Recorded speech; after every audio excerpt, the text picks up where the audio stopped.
Bonjour, l'écolocalisation, qu'est-ce que c'est? En fait, l'écolocalisation, c'est simplement d'envoyer un son, généralement extrêmement court, et d'avoir un écho, d'analyser l'écho qui revient, parce que l'écho va porter des informations sur où le son a été réfléchi et par qui ou par quoi, par exemple. Ok. Alors, les cétacés utilisent l'écolocalisation, mais ce sont les odontocètes, c'est-à-dire les cétacés avec des dents, dauphins, cachalots, orques, etc. Donc, eux, ils vont émettre des clics. Par exemple, là, j'ai un enregistrement de cachalot. Vous voyez, les clics, c'est des sons extrêmement courts, hein, d'accord, des choses comme ça, qui sont émis en rythme. Et le cachalot va émettre ces clics pour avoir des informations, par exemple, où se trouve le fond marin, ou est-ce que dans la masse d'eau qu'il y a devant lui, il y a des proies qui pourraient l'intéresser, comme des calmars, par exemple.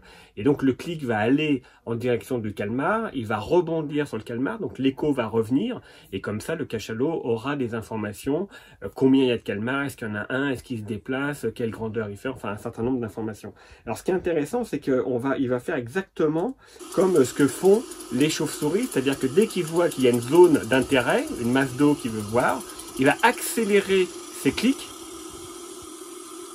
Vous entendez là? Et en fait, ce qu'on appelle des buzz, et en fait, il accélère ses clics. Ensuite, il y a une phase de silence dont on pense qu'il est là pour manger la proie. Et après, il revient à des clics réguliers pour scanner une autre masse d'eau et rebelote, refaire un buzz et ainsi de suite. Et donc ça va décrire son activité de plongée. Là, c'était un cachalot qui évoluait au large de Toulon à 500-600 mètres de profondeur.